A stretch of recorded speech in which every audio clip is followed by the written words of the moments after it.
Peace, peace, peace, peace. Welcome back, my brothers, my sisters, the Gentiles that's into learning the truth and want to know more. Welcome back. Let's get into the word another day so we get a little more knowledge here and see a little more wisdom been here from us, and how we're going to go in this one to show how we, the native Hebrew Israelite Americans, been on this land before the slave trade, where a lot of brothers try to go into Deuteronomy 28. We're going to see that. We're going to see where the giants fit in the picture. We're going to see where Atlantis fit in the picture and where Kemet came into play and rose to authority. And we're going to see a little bit more of the history that kind of disappeared between the time Cain was born and killed his brother and built cities, and then how in Deuteronomy 6 the world was so wicked that the Most High had to destroy it with the flood. So we're going to get into that time in between the wickedness of men, the flood, and into the time after the flood when the land was being repopulated. So we're going to bridge the gap, and that's going to also show to when Africa and Mesopotamia, Egypt, Babylon, Sumer, and all that came into play their part in the picture. So we got a lot of books we're gonna go through right here to tie some of these puzzle pieces together so we can better see, get some better clarification, and help some people get more knowledge on who we truly is and not who they tell us to be and that they told us we was. So let's get into it. We're gonna start at Genesis chapter 6. Genesis chapter 6, it said, the sons of God saw the daughters of men that they were fair, and they took them wives of all which they chose. That's verse 2. That's Genesis chapter 6, verse 2. So from there, we're going to go down to verse 4. There were giants in the earth in those days, and also after that, when the sons of God came in unto the daughters of men, and they bare children to them. The same become mighty men which were of old, men of renown. Alright, so in this land right here, this in Genesis 6. And in Genesis 2, that's when Adam was placed in the land. Alright, so all this took place where they were first placed, on that body of land. So if we go to Genesis 4, we're going to see at verse 17, and Cain went out from the presence of the Lord and dwelt in the land of Nod on the east of Eden. And Cain knew his wife, and she conceived and bare Enoch. And he builded a city and called the name of the city after the name of his son Enoch. Alright, so this right here is showing how there was starting to be cities built in the earth during the time of Adam. And Cain, his descendants was wicked. So everything that they did went against the laws of the Most High. Satan had infiltrated their camp, and that's why their lineage get cut off in here after chapter 4. You don't hear nothing else about it as far as in the Bible. It stopped. So we need to know what happened with them cities and the people that was around back then or whatnot. And we already seen that it was giants in the land in those days, all right? And then Genesis 5 just gives you the genealogy from the lineage of Seth on down through Adam, all right, up to Noah, to the time of the flood. All right, so in Genesis 6, we see that they was in the land already, and the land that they was in had giants in the land. So we're going to keep that in the back of our mind right there, and we're going to see. This a cool little book. I ain't gonna read through it, but a book to show that it was giants in the land of the Americas, the ancient giants who ruled America. And then this another cool one to show different things that went on over here. Ancient giants of the Americas. All right, and we're gonna pull out a few other scriptures showing about that it was giants in this land also over here in the Americas.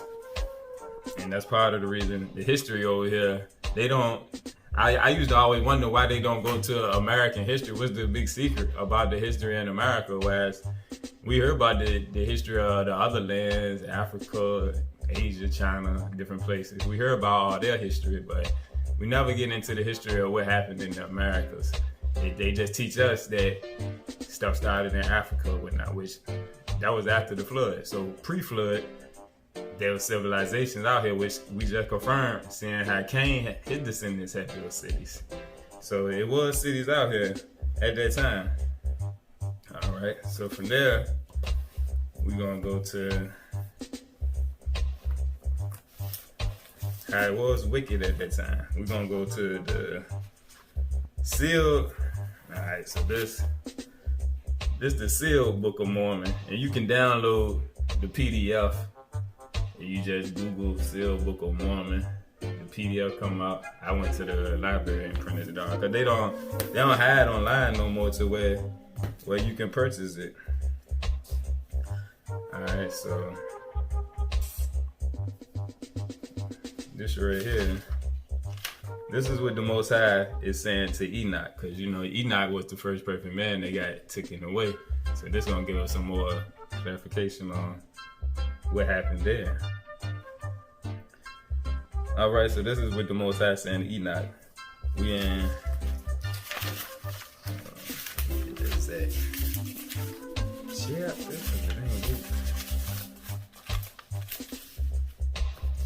is the sealed Book of Moses. Chapter 4. Chapter 4 and verse 51. For I, the Most High, am bringing upon the earth a new human society which must begin all over again from the beginning. And as for you, speaking to Enoch, and your city, Zion, shall be caught up before arise this time of calamity which I bring upon the inhabited earth. And I will conceal the old foundations of the sons of God with the coming of the flood, except the stone colonnade erected in the center of the city of Zion. And the stones that I would expose from the ancient cities of the watchers, scattered around the earth, that the children of men after the floods may know that it was from this place that God took the city of Enoch. And so that future generations of the sons of men may wonder how the ancients could erect the basis of such complex structures in stone, and with perfect precision, even on top of the mountains, and thus be able to conclude by itself that in ancient times, a race of beings superior to them, the rebellious angels dominated the world of humanity, and enslaved men to serve them, because they allowed themselves that they may be enslaved and rejected the one who could free them by disobeying my commandments. Alright, so that right there is telling you also about the giants that was over here in the lands of America. That the other books, they show the sizes, that some are up 30, 40, 50 feet tall down to smaller ones. And when people think of giants, they teach us something like the size 10, 11 feet, but it was big men that was out here, like Jack and the Beanstalk. Real big giants that was walking around the land. And if you get into the history of like the Olmecs and them real big heads and sculptures that they used to build, they was bigger. There was a bigger civilization also that came a little after this, which we gonna get into and show. But the Most High say that because of their wickedness, like when we read in Genesis 6, that he about to bring a flood to destroy the earth because of the wickedness of man. And the giants and everything was wicked. And this go back to the cities that Cain had built. Alright, so we're gonna get another precept to go along with it. And this chapter 5 of the sealed Book of Moses. And this is verse 11. And then in those days there were giants on the earth, the descendants of the watcher angels who forsook their natural state to lie with the daughters of men. These fulfilled the words of Noah, which proclaimed destruction upon all them, and their offspring sought Noah to take his life. But the Lord was with Noah, and the priesthood power of the Son of God was active in him. And the Lord commanded Noah according to his own command, and commanded that he should declare his gospel to the sons of men, that they should forsake the watchers and turn away from serving their seed, who were the mighty men of the land. All right, so that tying into when it said in the Bible that the renowned men of the land were the giants. They was running the show, but they was wicked because they was the children of the watchers. They was the children of the fallen angels, and so they was destroying man. So let's get another precept here, and we gonna pull this one from. This is the book of Enoch. This is one of the versions I got. Got a few versions, but I like this one. This one of the books that was separated out of the Bible for the people that don't know or would not. The book of Enoch got separated. That's like Jubilees and Jasher and a few others. So this is the book of Enoch, chapter 15, and I'm gonna start at verse 8. And this tying into what we was reading right here in the sealed Book of Mormon, that tie in with what we read in Genesis 6 and before, when it said that there was giants in the land. Alright. Chapter 15, verse 8, Book of Enoch.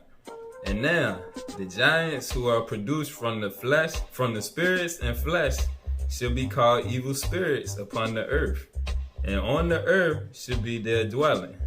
Evil spirits have proceeded from their bodies, because they are born from men, and from the holy watchers is their beginning and primal origin. They should be evil spirits on earth, and evil spirits shall they be called. Alright. In the spirit, go down to 11. In the spirits of the giants afflict, oppress, destroy, attack, do battle, and work destruction on the earth, and cause trouble. That they take no food, but nevertheless hunger and thirst, and cause offenses. And these spirits shall rise up against the children of men and against the women, because they have proceeded from them. Alright. So that's showing how that's basically another witness showing that these giants was here.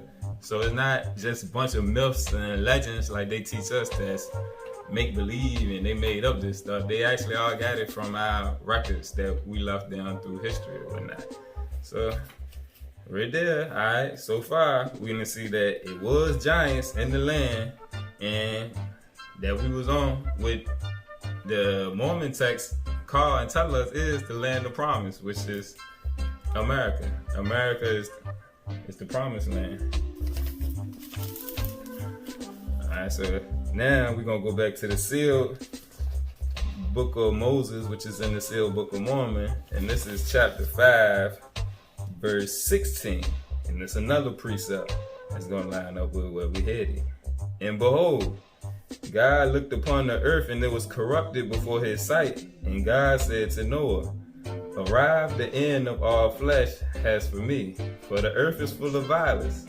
And the intentions of this human species and its sentiments are only evil all the time. And behold, I will make all this species contaminated by the precepts of the order of Mahan, which Cain was entitled Master Mahan by Satan. So this is speaking on the precepts, the wicked order, which is the priest of Mahan, which counters the order of Melchizedek, which is the highest, which is just the order of Christ, basically, which is the priesthood that came down from the Most High to how we supposed to operate. The opposite of that, Satan priesthood is ran by Master Mahan, which is it's the order of Mahan. So when you hear about the priest of Mahan, they the ones that's working to counter the plan of the Most High. All right, and that's how wicked the cities of Cain was, and we're gonna get into other precepts to show that in a later video also. All right. Contaminated by the precepts of the order of Mahan, and corrupted by watchers angels that abandoned their original position to lie down with the daughters of men. And together with them I will make the ancient cities and their structures disappear, once and for all, which were erected by the wisdom of these wicked men, who in ancient times were angels appointed to ride the circuit of heaven, and in the clouds concealed their flaming chariots, for the purpose of observing the children of Adam, and to present to me, the Most High, a report of his proceedings with the passing of the ages. Alright, so he telling us right here why he destroyed the ancient cities and structures, and the reason for him hiding them from us. So whereas now, a lot of people have said that because they can't see it and they can't find it, that them things didn't exist or whatnot. That's what they'll tell you. But the more you get into these scriptures, the Most High answer those questions for us and show us why that happened. Because they were so wicked, he destroyed the whole civilization in their works to hide them. But some of them are under the ocean, and some of them can be found in various places. But you gotta search. When you get to searching for the answers, the Most High, he reveal it to you. So we seek and we find. Alright, so now we're gonna see a couple more precepts that speak on these giants. We're gonna go to Baruch, first Baruch, on chapter 3. And we're gonna start right here, 24. O Israel, how great is the house of God, and how large is the place of his possession. Great and have none end, high and unmeasurable. There were the giants famous from the beginning that were of so great stature and so expert in war. Those did not Jah. This is my roster Bible, or the Apocrypha, some of the missing books or whatnot. So that's why I use the word Jah sometimes for the Most High, but it's just a different version that include the Apocryphal books with a couple Ethiopian texts, and it got the book of Enoch and Jubilees included also.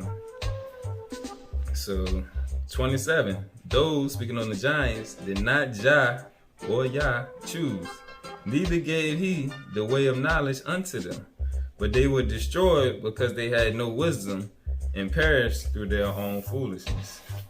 All right, so we're gonna get another precept to back that up right there. Also, we're gonna tie this word together here, and we're gonna see what the Most High was showing us here about these giants, and that don't listen to the world that tell you they didn't exist, because they was here, and we got plenty of evidence showing that they was here. Give me a second here, let me find this.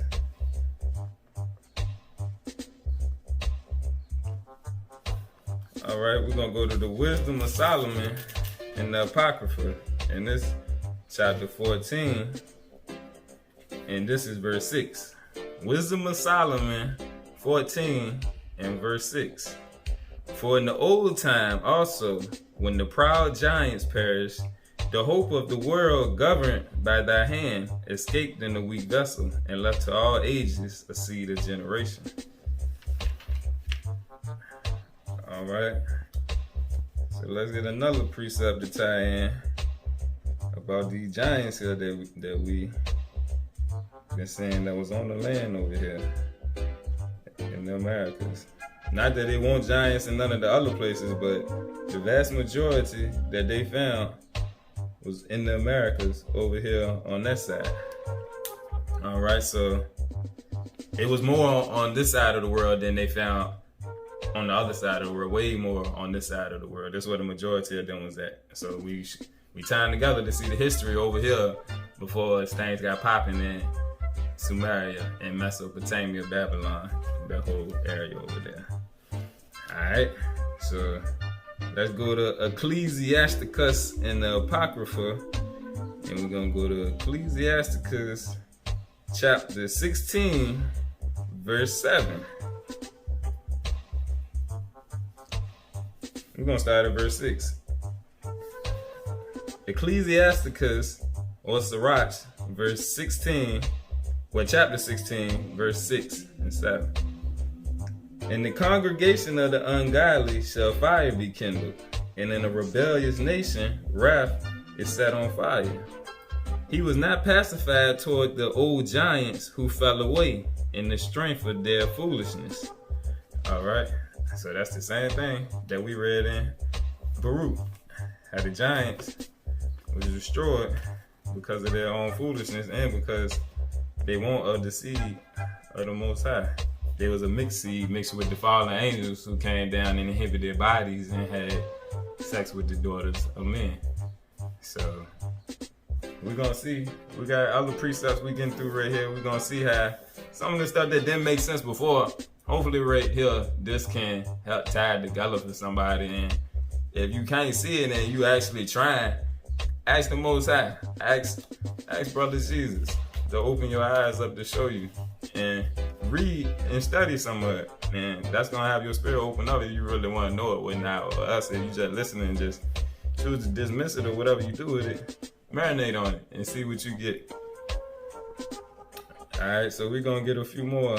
Let's go to the book of Numbers, chapter 13. Let's see. Hold on.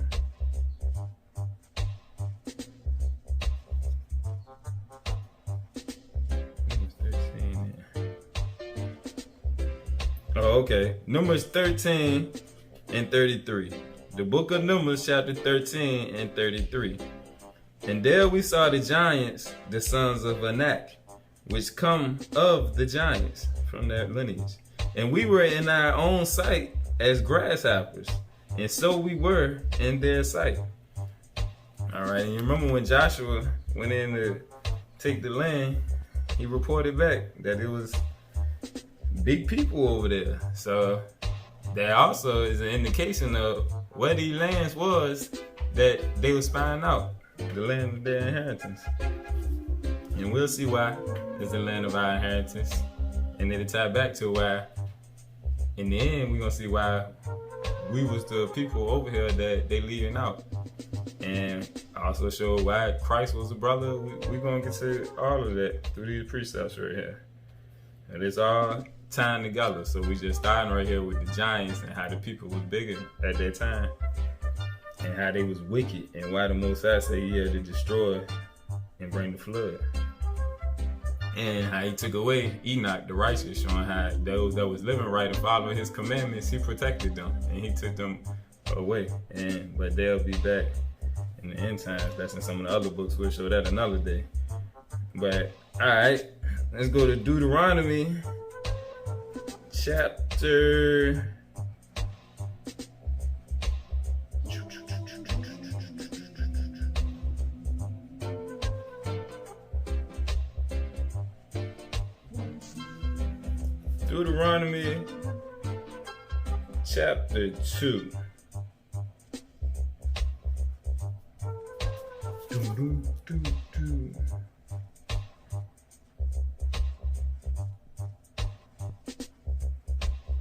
All right, yeah.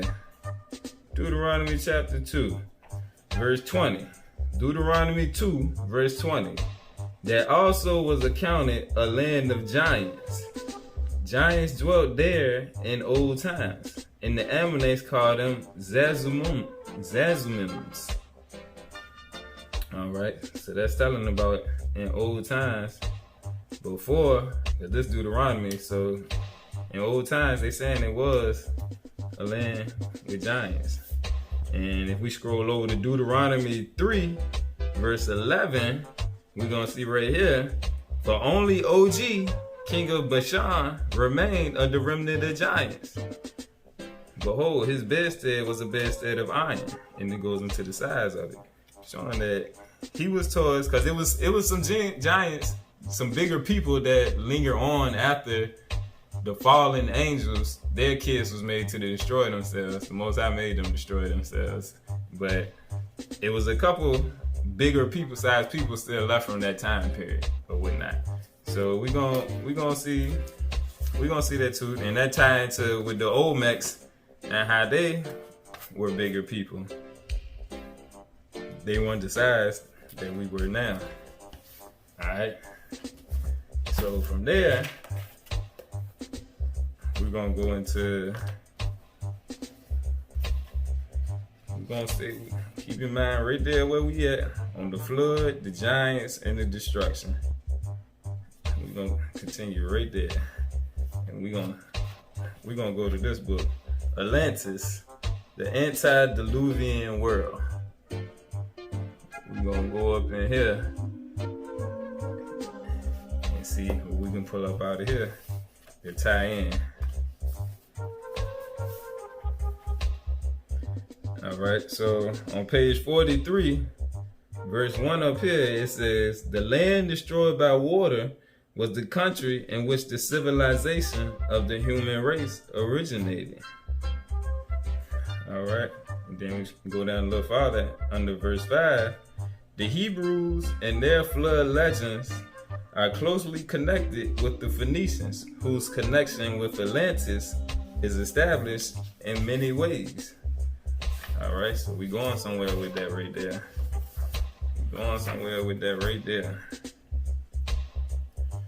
Alright, and we gonna go over to chapter 5 in the same book, Atlantis, the Antediluvian World. We're gonna go to chapter 5, right here. And we're gonna read right from the top.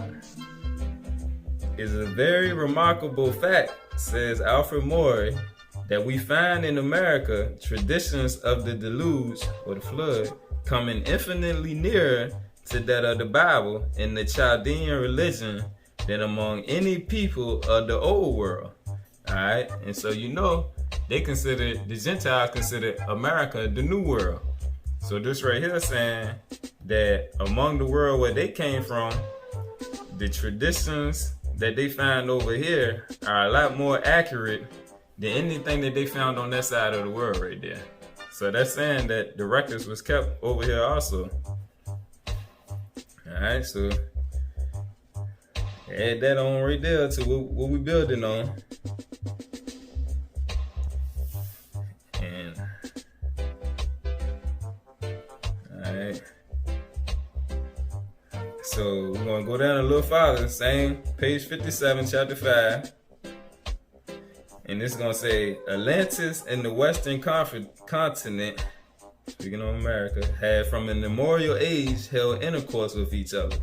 The great nations of America were simply colonies from Atlantis, sharing in its civilization, language, religion, and blood.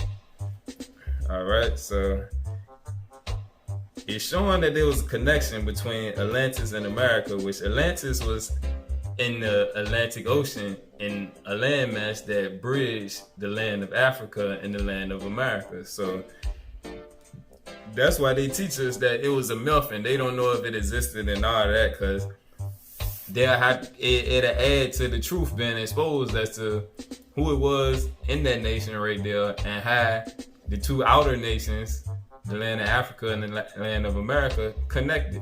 So we was back and forth, and we was a migrating people reading our history. The same which they tell us about the so-called Native Americans, and we're gonna get into that. So this right here is showing how it was a gap that was bridged by the continent of Atlantis that bridged the two nations, Africa and America, that we used to go back and forth through, and how we was working together. We was a nation. Alright. So let's see. Alright. Where we gonna go now? We put all this together here this morning.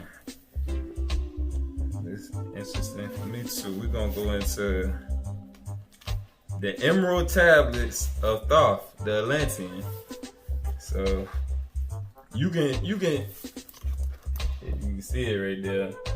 You can Google the PDF of the Emerald Tablets of Thoth too. If you don't want to order the book offline, you can just get the PDF, and that will open up. Save it to your phone or print it off at the house or at work or Staples, wherever you can print stuff. So now Thoth was the god Tahuti in Kemet, and this right here, he said these the tablets that they got supposedly from Atlantis or whatnot.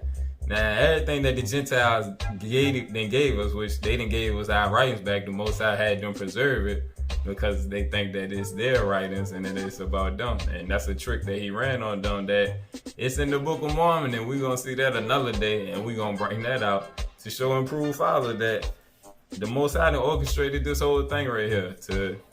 He had to knock us down to build them up.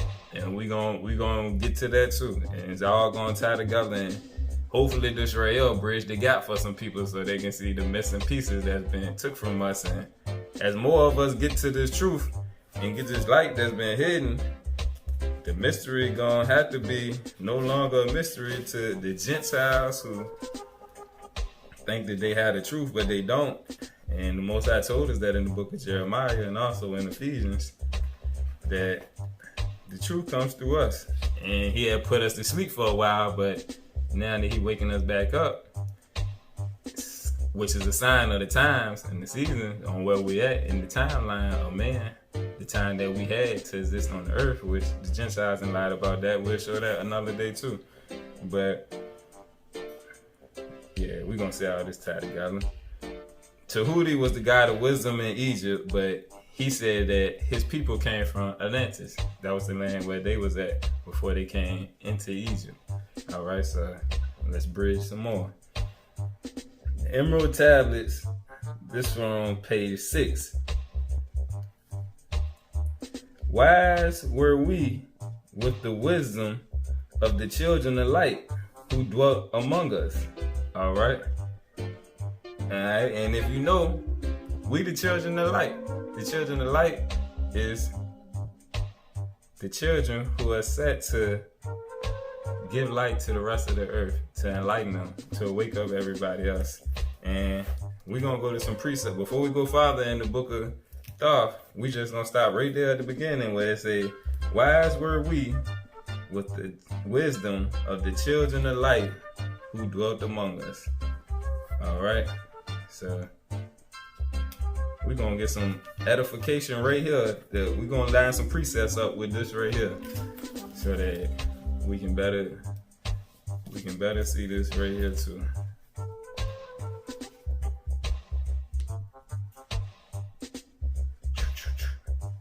In a second here, let me put this together. Get my precepts all around.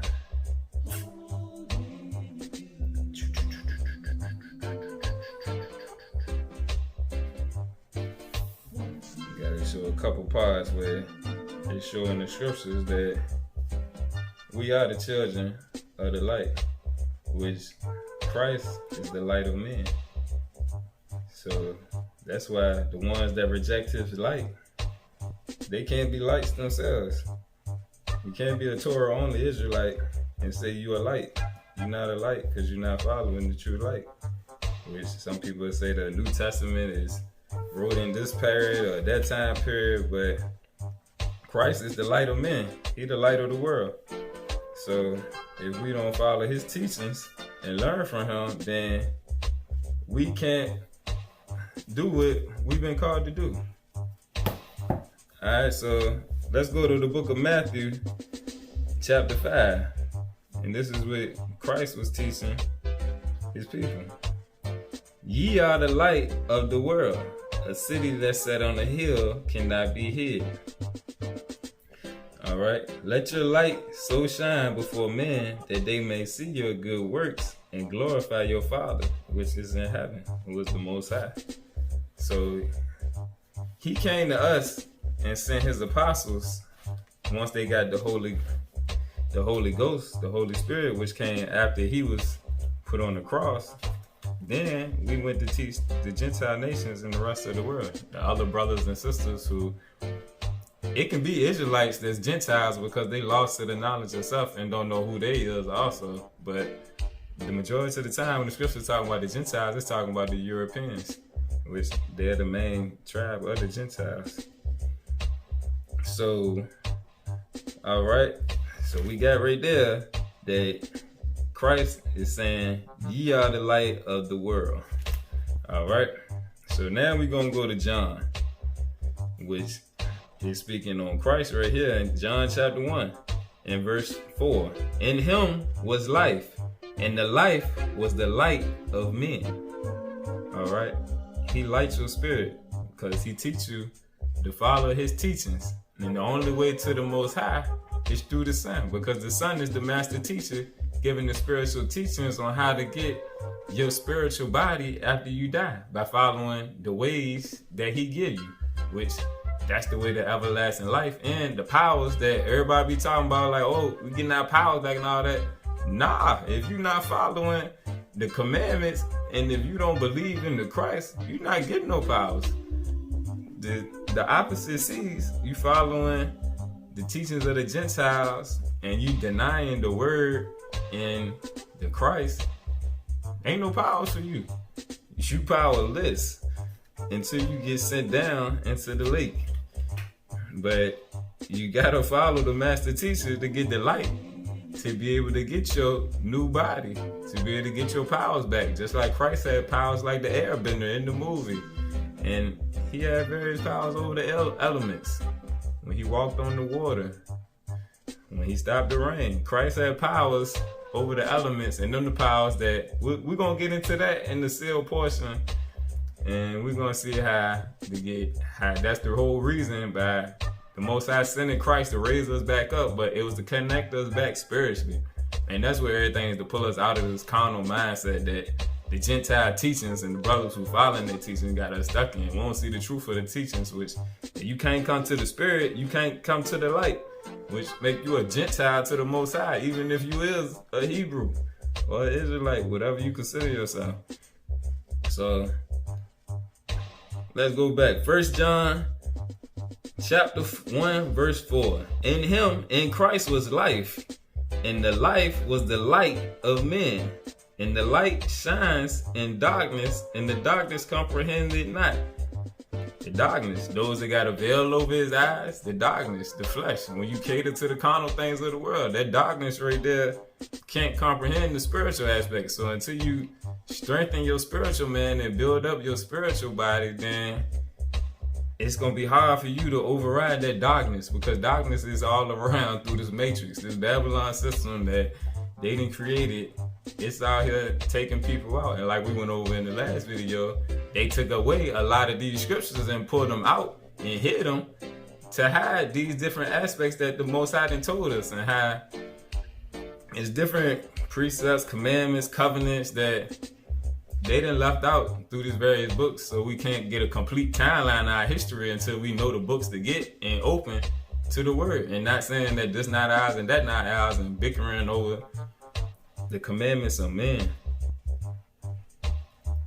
All right. So let's go down farther.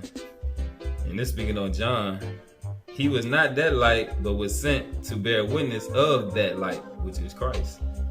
That was the true light, which lighteth every man that come into the world. And this speaking on Christ being the master teacher. If you don't come to the master teacher, you can't receive the master teachings. And one of the cool things I learned on my journey was the Most High had me studying Buddhism, Hinduism, and Kemet, and all the other religions that I could find. But what I noticed with a lot of them, they all gave credit to Christ as being the highest prophet, the highest teacher, or whatnot. Different books I would read about them, and that was something that kind of triggered me to know that it was some more that I had to look into, but I was still building up at that time before I got into my studies of the Bible and Apocrypha and Christ teachings and all of that. I would see a lot of things referencing him as the highest teacher, not Buddha, not Krishna, not Muhammad, none of them. Christ was the highest prophet. So that was another sign to me on my journey that I gotta get to his teachings. I gotta get to his teachings, because clearly, and like I seen when I came into learning how he was the light, and he got the greatest light. So all them other minor prophets, they get their light from the true light, just like John. John said right here, he was not that light, but was sent to bear witness of that light. Who? That light. Who that? That light right there. That's the one. That's the light that lights all of us right there. So That's the one that we need to learn from, which that don't mean the other's not important, because they are too. Everybody got their role to play in the body, but hey, the teacher got to be sent to raise everybody back up. And then from him, the little teachers, the little messengers, the smaller prophets, the school of the prophets that we had in Christ, he was in the spiritual realm, but he incarnated.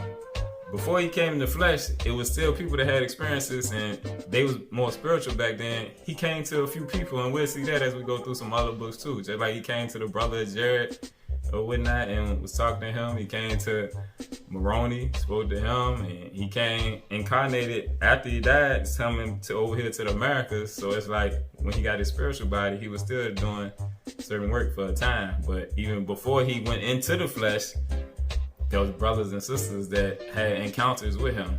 And it's the Gentiles then recorded in some of their books that they write about the scriptures. How in the old times Christ would appear to the people.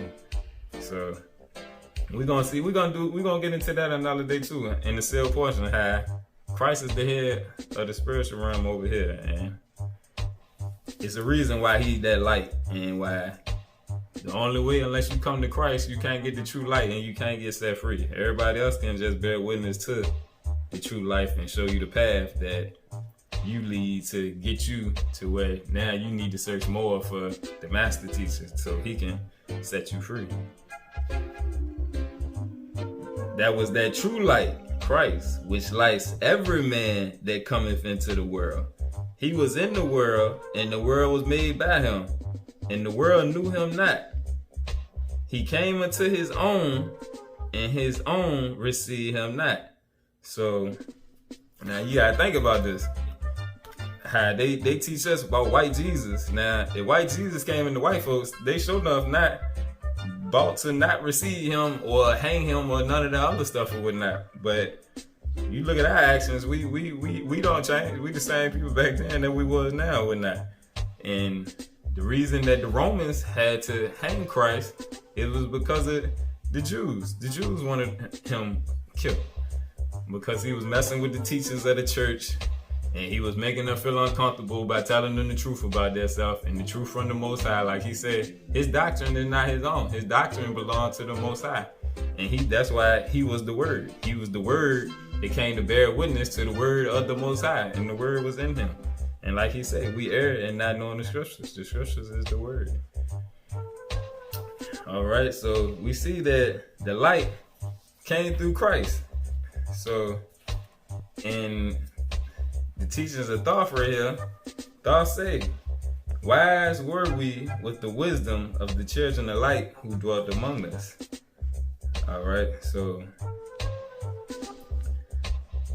and let's go to 1 Thessalonians chapter 5.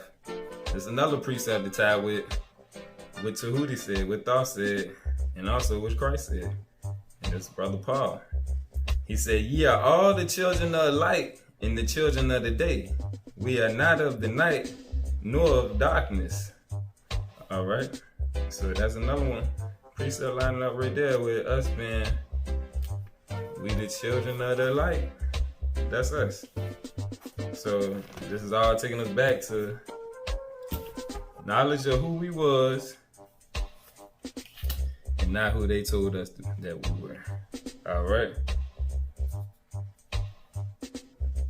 All right, so let's go on back to the history of Thoth, the Atlantean.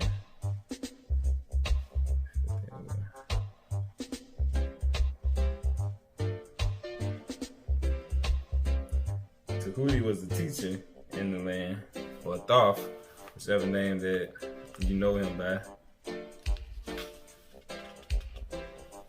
All right, so the Most High told them that he was going to destroy the earth too. All right, with the flood, and because of their wickedness, they was wicked also in Atlantis.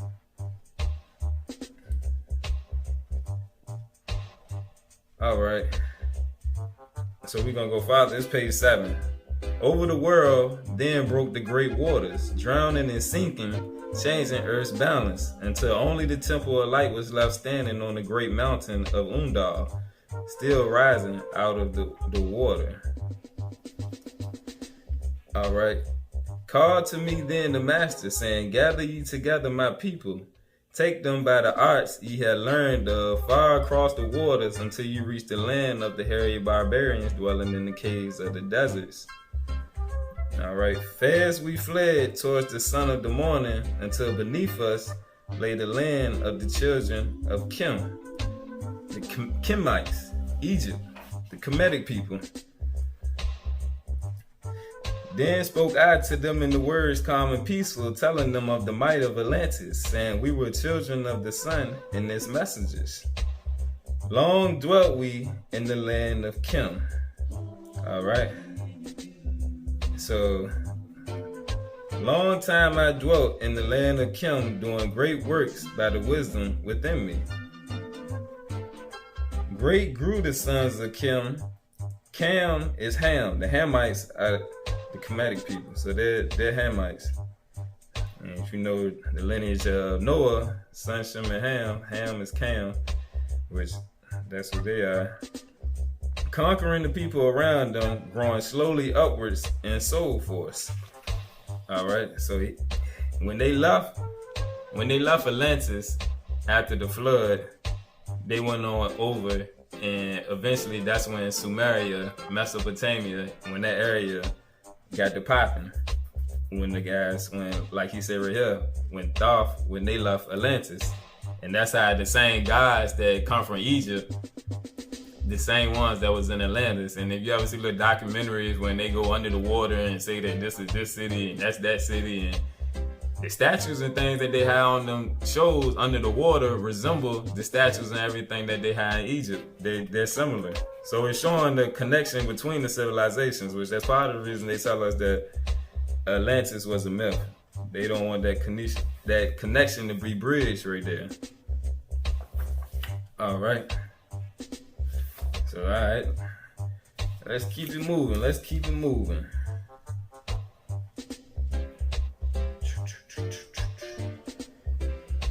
This is further verifying what went on in that time period after Genesis 6. All right. This is page 19 in the book of Thoth. Wisdom is boundless, ever growing greater throughout the ages. Light there was in ancient Atlantis, yes, darkness too was hidden in all. Fell from the light into the darkness, some who had risen to heights among men. Proud they became because of their knowledge. Proud were they of their place among men. Deep delved they into the forbidden, opened the gateway that led to below. Sought they to gain ever more knowledge, but seeking to bring it up from below. All right, and remember the precepts that we read in Baruch, Wisdom of Solomon, and Sirach, when it was talking about the proud giants and their foolishness, their folly, and how they was going to be destroyed. And also in the sealed book of Mormon, in the sealed book of Moses, when we read that, when he was talking about the proud giants, and because of their wisdom that wasn't from the Most High. So this right here, that precept just lined up right with what we was getting from them. So that's just another witness to see it. Alright, so this page 27, still in the book of Thoth. This is tablet 8. Far in the past, before Atlantis existed, men there were who delved into darkness, using dark magic, calling up beings from the great deep below us. Only through blood could they have formed being. Only through man could they live in the world. And remember what we said about the fallen angels having sex with the daughters of men? And this is what it's saying right here. Only through man could they live in the world, and only through blood could they have formed their being. So because you know angels can inhabit the bodies of spiritless vessels. So that's another precept confirming what we got out of Genesis 6 right there. Alright, and this is tablet 11, page 36. Now shall I speak to thee knowledge ancient beyond the thought of thy race. Know ye that we of the great race had and have knowledge that is more than man's. Wisdom we gain from the starborn races. wisdom and knowledge far beyond man's. All right. So as you say right there, they got that wisdom from the starborn races, both good and bad, because at that time period, there was a lot of more spiritual activity, and just like I said, Christ would come to where people could see him spiritually and talk to him. There also was the fallen angels. There was a lot more spiritual activity at this time period, and this when people was living longer and before the Most High had to destroy it because of their wickedness. So we only been getting pieces of the puzzle. Now we just gonna get a little more, and maybe somebody else get some of these books and you find what you find, and that's something else that the Spirit gonna get to, because he used all of us different. Somebody else gonna get to see a part of the vision that I don't see, or some of the other brothers don't see, and all this is how the body is gonna edify itself, and our knowledge of self is gonna continue to grow and rise back up to where we get right before the second coming of Christ. And then hopefully many of us can get our spiritual bodies and get to reign 1,000 years of peace with Brother Jesus. All right. So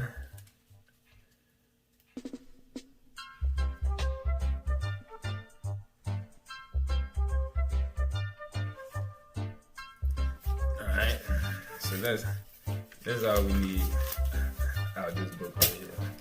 That's all we need out there. So now we go into the seal portion. The seal portion. Y'all that don't know, we're gonna go into the seal portion now. Make sure everything's still recording. Alright, we're gonna go into the seal portion, chapter 23. And I want y'all to be able to see that.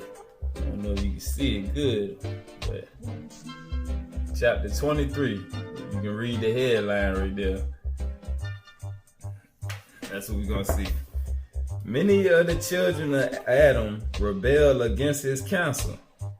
Adam is commanded to leave the land of Eden in America and travel to the continent of Africa. His children divide themselves and spread throughout the land. Those who remain in the land of Eden destroy themselves. All right.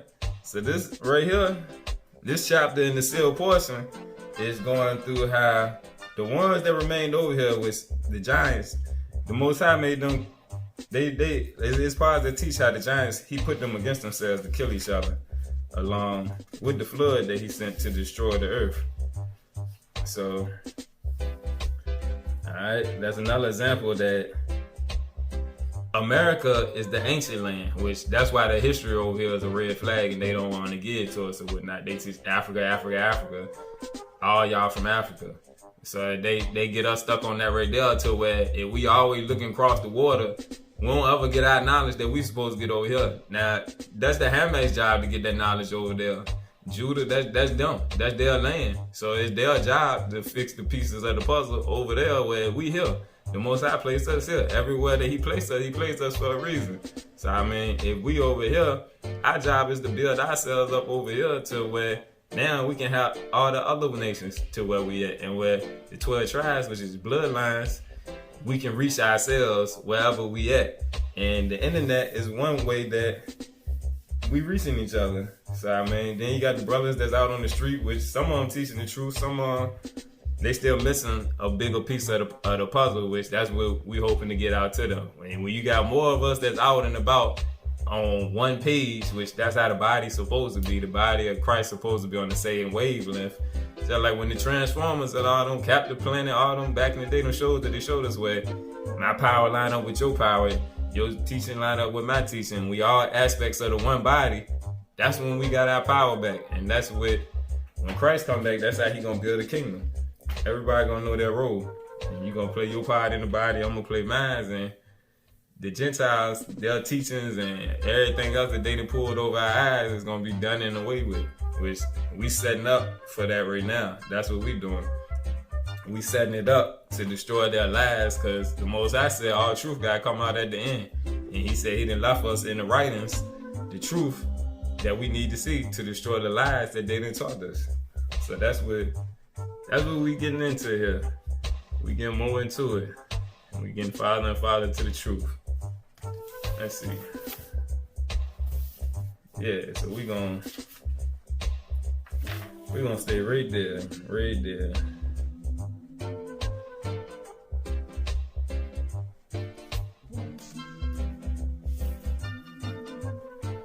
Adam and then was over here.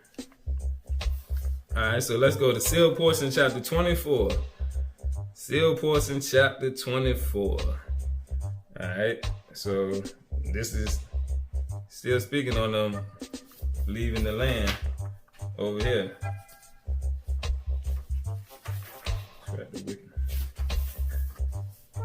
And during the course of many years, there arose many great kingdoms and nations and governments among them.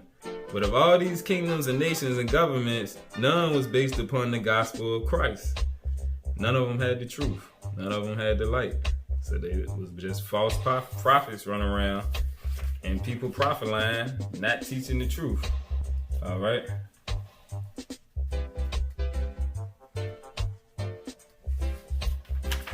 All right.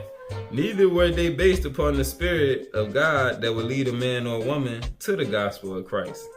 And Satan had tremendous power over them, even so much that he caused them to take that which is of God and pronounce it as an evil thing before the gods that they had invented for themselves. And that which is evil they pronounced as good and righteous before the gods that they had created, their gods being based on that which they believe. And the children of men created many gods and many devils, each according to their traditions and their beliefs and the cultures that rose up among them. Alright. So this right here showing how Satan had got in the midst and was influencing all of them.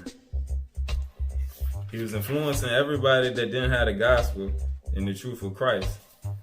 And it teaches that in the Bible also. As many as don't have the truth, they can be deceived because they don't have the Spirit of Christ within them, assisting them, helping them sort out the truth.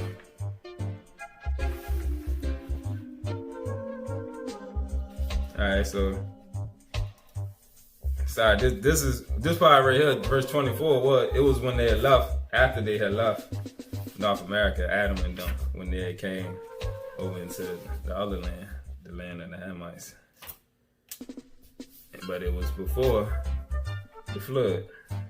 So it was after they had fled from the Americas over there. All right.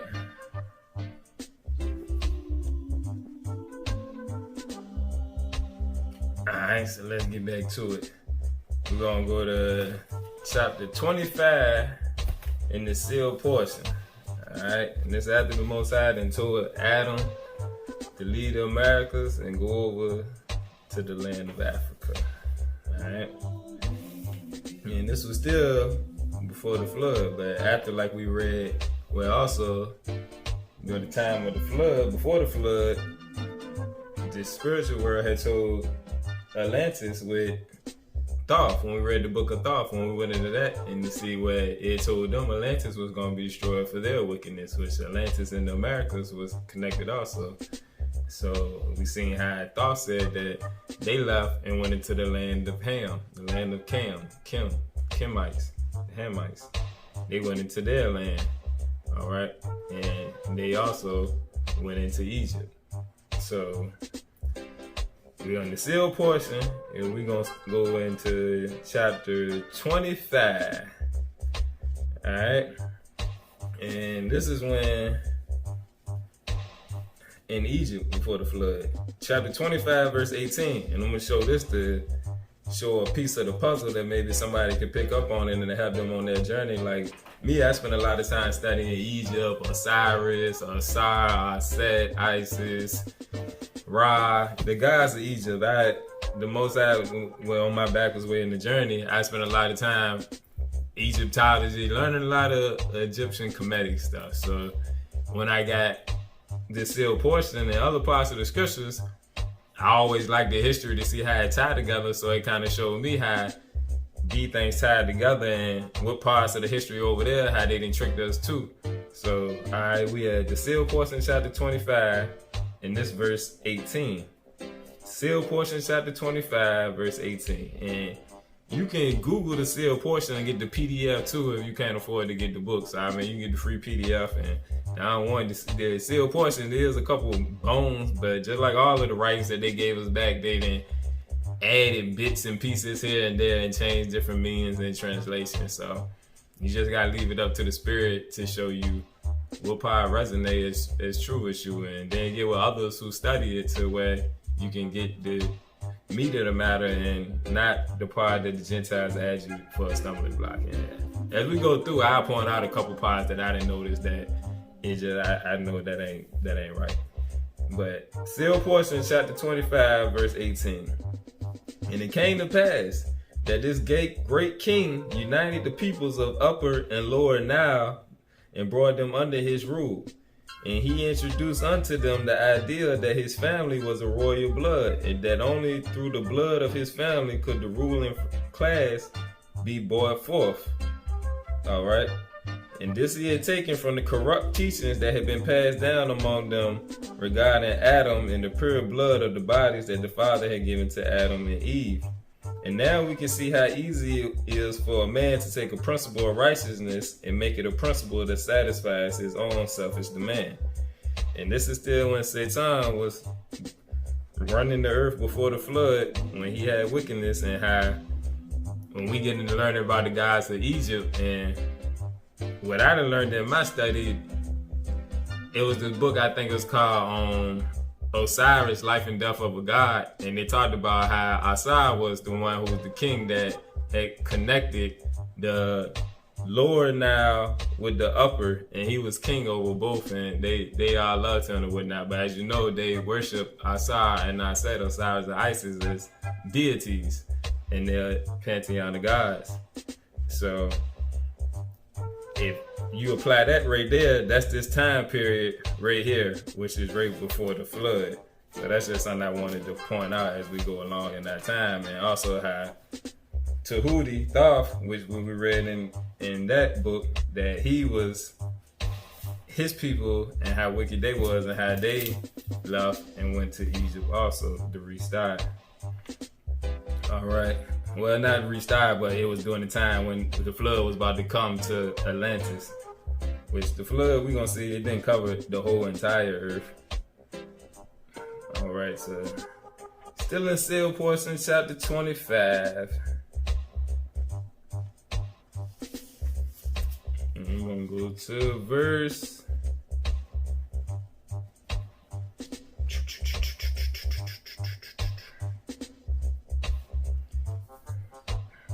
Verse 51. In the faith of Enoch, because this was during the time of Enoch also, before the flood, was exceedingly great. And when the enemies of his people came upon them, Enoch spoke the word of the Lord, and the earth trembled, and the mountains fled, even according to his command. And the rivers of water were turned out of their course by the cause of the great earthquakes that were commanded by the word of Enoch. And these great floods consumed the enemies of the city of Enoch. And they were all afraid and dared not to come up against Enoch and the people of his city. And it came to pass that the Lord spake unto Enoch and showed unto him many of the things that had been shown unto the brother of Jared. And this because of his exceeding faith in the righteousness before the Lord. All right. And I wanted to use that to introduce the brother of Jared, because him and Enoch God showed the greatest visions by the Most High. And the brother of Jared, we gonna read in the Book of Mormon, in the Book of Ether, where the Jaredites who came from his lineage when they came over to the Americas. So that's why I wanted to show that part connecting Enoch with the brother of Jared, who we gonna see in this other book right here that the brother of Jared This is the book of remembrance, the first and second books of Aki.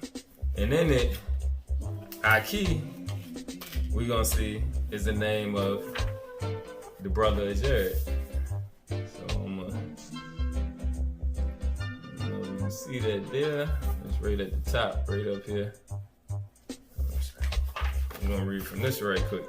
And this is an account of the brother of Jared, who is called Aki, and his departure from the great tower and travels into the country that is farthest east of the land of his nativity. All right, and this is saying that, and let's see.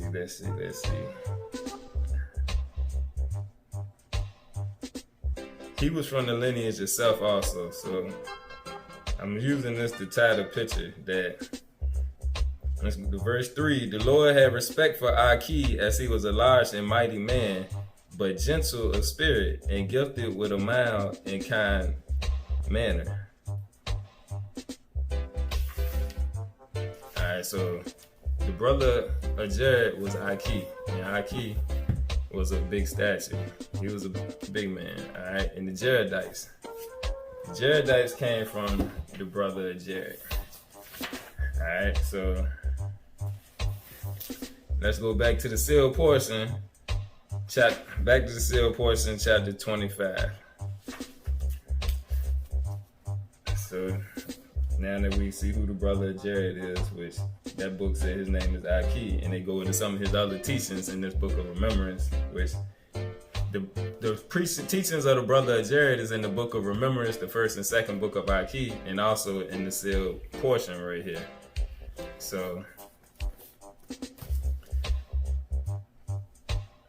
staying on topic here, I just wanted to throw that out there on the side so we can see who the brother of Jared was and keep him. We're going to come back to him in a second.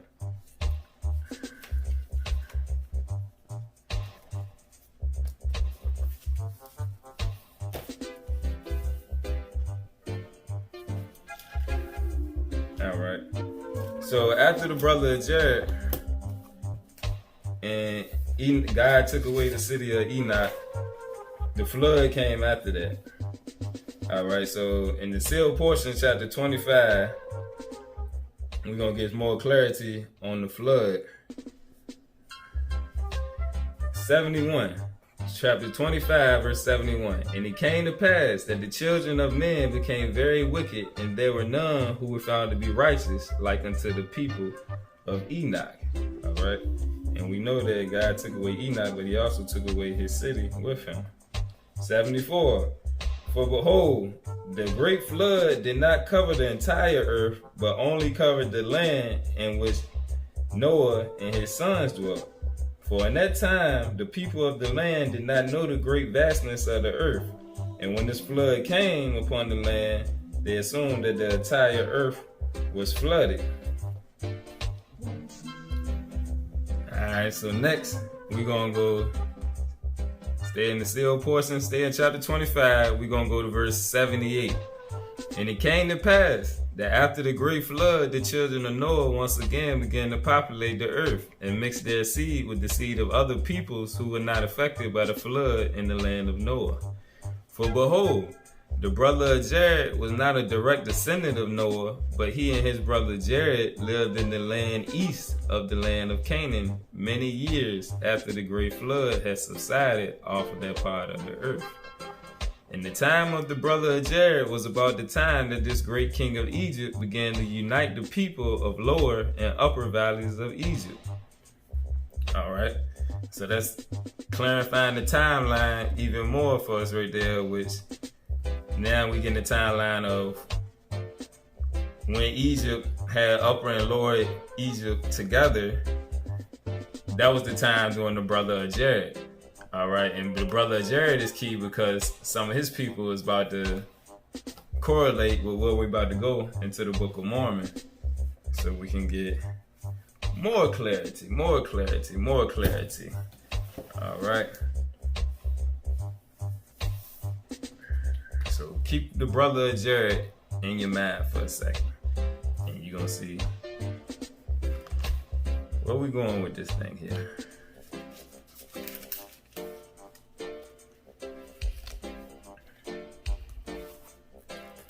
Alright, so we're gonna go to the Book of Mormon next.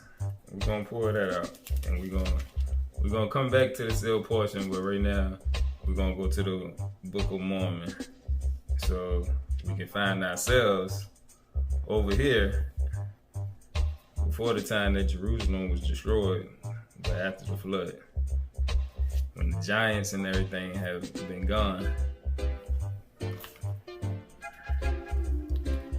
All right, so we're gonna go to the Book of Ether, chapter 1. And now I, Moroni, proceed to give an account of those ancient inhabitants who were destroyed by the hand of the Lord upon the face of this north country. I make my account from the 24 plates which were found by the people of Limhi, which is called the Book of Ether. And as I suppose that this first part of this record, which speaks concerning the creation of the world and also of Adam, and an account from the time even to the great tower, and whatsoever things transpired among the children of men until that time is had among the Jews. All right, so he about to go into the account of the Israelites. That's what the Book of Ether is about, and how the Most High destroyed them also. And it was during the time that the tower was built. So if we go to the Book of Genesis, Nimrod came in Genesis chapter 10, verse 8. And with Cush was the beginning of Nimrod, who was a mighty one in the earth. And the beginning of his kingdom was Babylon. All right, so this all around the same time frame, because Babylon was created before the tower, which the Israelites came from the tower. So we're lining up the time frame right here to see that all this took place around the same time frame right here. All right, and this was after the flood right here. When Nimrod came, it was after the flood. When the brother of Jared, when they came and got led to the Americas, it was after the flood. So this was after the giants had got destroyed off the land, after Atlantis had got sunk by the Most High for their wickedness. Egypt was rising to power at this time, and now we're going to the brother of Jared. All right, and the Jaredites. So we're in the Book of Ether, which is in the Book of Mormon. Alright, let me just show you. The Book of Ether, which is inside the Book of Mormon. And the Jaredites, we're gonna see who they were, which is gonna help us find, all this is to help us find ourselves. So this is all gonna give us that knowledge. So I'm gonna go back and read the heading of chapter 1. Moroni abridges the writings of Ether's genealogy set forth. The language of the Jaredites is not confounded at the Tower of Babel. The Lord promises to lead them to a choice land and make a great nation. All right, and that's out of the Jaredites, that he gonna make a great nation out of them.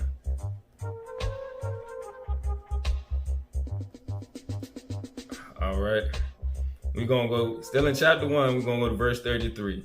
Which Jared came forth with his brother and their families, with some others and their families, from the great tower at the time the Lord confounded the language of the people, and swore in his wrath that they should be scattered upon all the face of the earth. And according to the word of the Lord, the people were scattered. And the brother of Jared, being a large and mighty man, and a man highly favored of the Most High, Jared his brother said unto him, Cry unto the Lord that he would not confound us, that we may not understand our words. All right, so he got our key to pray to the Lord not to confuse their tongues. 35. And it came to pass that the brother of Jared did cry unto the Lord, and the Lord had compassion upon Jared. Therefore he did not confound the language of Jared, and Jared and his brother were not confounded. All right, so the Most High didn't confuse their tongues because of the faith of the brother of Jared. His faith was strong, and he was devoted to the Most High, just like Enoch was. All right. All right, so let's go farther. Still in chapter 1.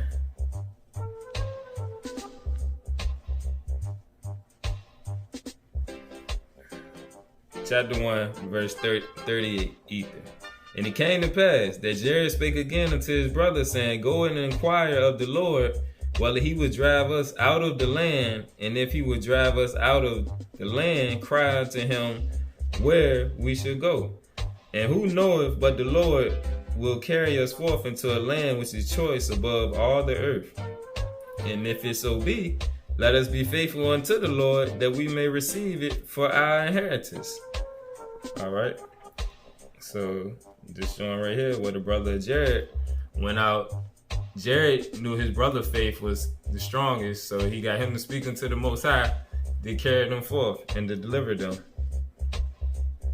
from what Nimrod and them had going on over there at the tower during this time. 42. And when thou hast done this, thou shalt go at the head of them down into the valley which is northern, and there will I meet thee. And this is the Most High speaking to his brother Jared. And I will go before thee into a land which is choice above all the lands of the earth.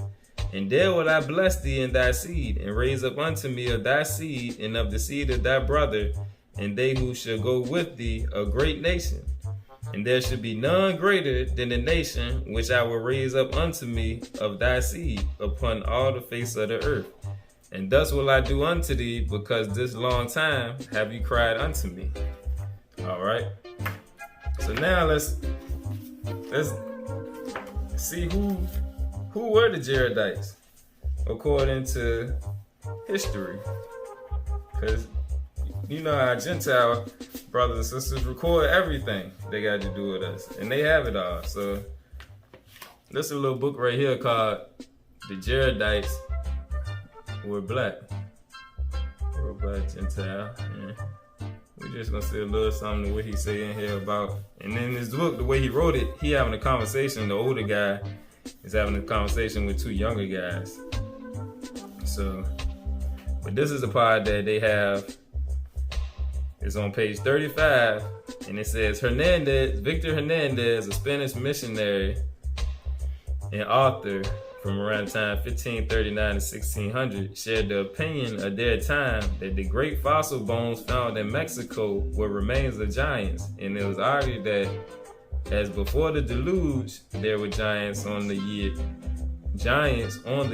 Therefore, Mexico was peopled from the old world in antediluvian times.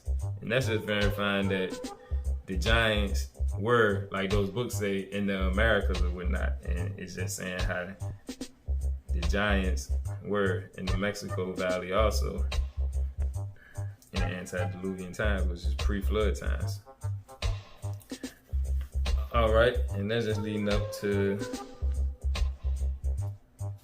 what he's saying right here, that the Jaredites were black. Hold on, let's part it out. There we go. So the guy asks, in terms of archaeology, who were the Jaredites? The Olmecs. But what really excites me is their technology before 1000 BC. So I just wanted to use this book right here to show that the Gentiles considered the Jaredites to be the Olmecs. And if you know the history of the Olmecs, which if you look at the big stone heads and everything, they got the big lips and the big nose, and they look like us and everything. But they considered them to be the first great Mesoamerican civilization, if you ever get time to look up the Olmecs. And so the Jaredites, they were big in stature, like it said, like we read about the brother Jared. He was a big guy, a large and a mighty man. So they weren't the size of the old giants that got destroyed in the land, but they were still big. They were still big men. And if you look at the Olmec heads and all their carvings, and everything was big. Everything was big with them. And the Gentiles will say they don't know how they made it with precision and stuff that big, but they were big themselves, is what we learn according to the scriptures. All right. So let's continue on. Let's continue on seeing how the Most High. And this is the heading for chapter 2 in the book of Ether. The Jaredites prepare for their journey to a promised land. It is a choice land whereupon men must serve Christ or be swept off. The Lord talks to the brother Jared for hours and they build barges. The Lord asks the brother Jared to propose how the barges should be lighted.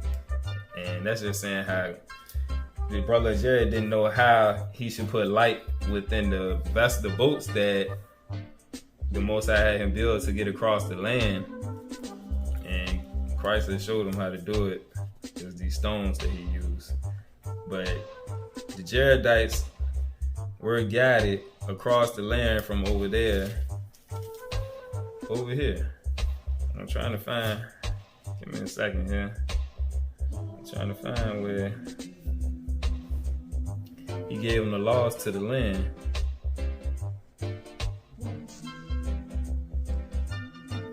Okay. Alright, so we're going to go down 2nd Ether, chapter 6. And if you don't have a Book of Mormon, you can Google it, Ether, chapter 2. And you can pull it up from there. Verse 6. And it came to pass that they did travel in the wilderness and did build barges, in which they did cross many waters, being directed continually by the hand of the Lord. And the Lord would not suffer that they should stop beyond the sea in the wilderness, but he wished that they should come forth even unto the land of promise, which was choice above all other lands, which the Lord God had preserved for a righteous people. And he had sworn in his wrath unto the brother of Jared, that whoso should possess this land of promise, from that time henceforth and forever, should serve him, the true and only God, or they should be swept off when the fullness of his wrath should come upon them. And now we can behold the decrees of God concerning this land, speaking on America, that it is the land of promise, and whatsoever nation shall possess it shall serve the Most High, or they shall be swept off when the fullness of his wrath should come upon them. And the fullness of his wrath comes upon them when they are ripened in iniquity. For behold, this is a land which is choice above all other lands, wherefore he that does possess it shall serve God or shall be swept off. For it is the everlasting decree of the Most High. And it is not unto the fullness of iniquity among the children of the land that they are swept off. Alright, so and that's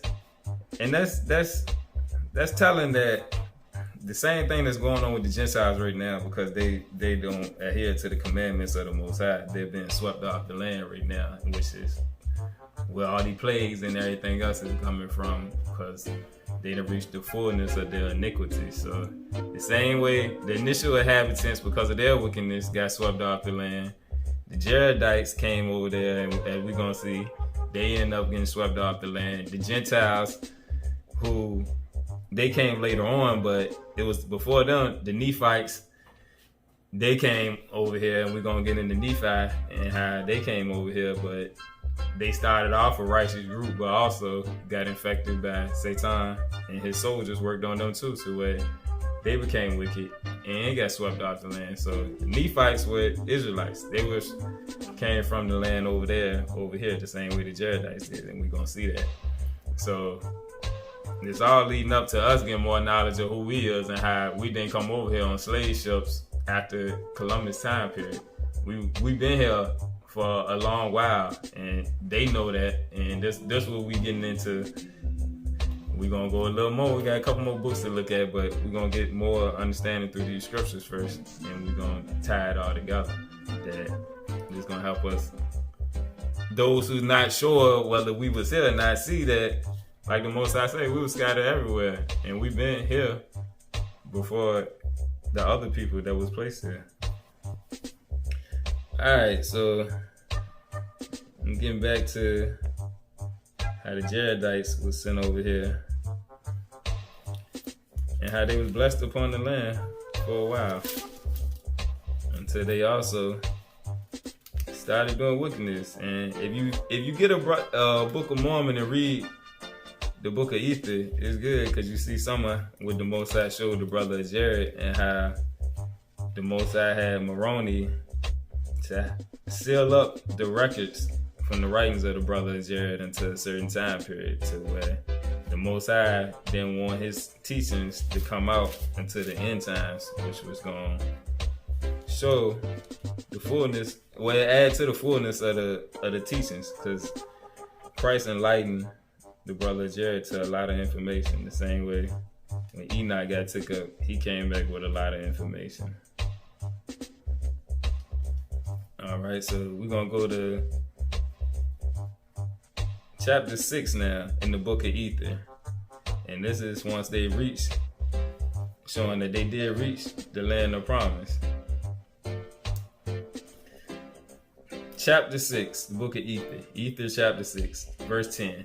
And thus they were driven forth, and no monster of the sea could break them, neither whale that could mar them. And they did have light continually, whether it was above the water or under the water. And thus they were driven forth 344 days upon the water. And they did land upon the shore of the promised land. And when they had set their feet upon the shores of the promised land, they bowed themselves down upon the face of the land, and did humble themselves before the Lord. And did shed tears of joy before the Lord because of the multitude of his tender mercies over them. And they were praising the Most High for delivering them and bringing them across the waters to the land over here. All right. And if you go farther through it, you'll see how they also got into idolatry and sinning over here against the Most High. So the Most High kept his word, and he swept them off the land. All right. So to continue on, I don't take too much time because we're going to do a video another day and show some of the things that the Most High showed the brother of Jared. But I just wanted to summarize that so you can see that whoever possesses the land in the Americas, they have to abide by the laws, or the Most High gonna sweep them off the land.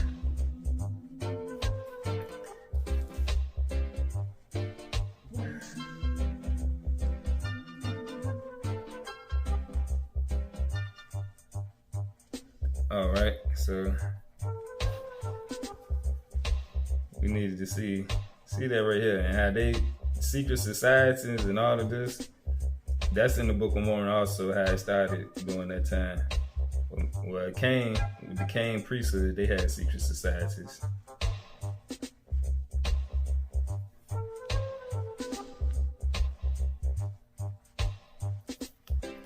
And like everybody else, there was prophets, messages sent to them, asking them to repent. But they was ripe in their wickedness. So the Most High had to do what he had to do. And he took them on off the land too.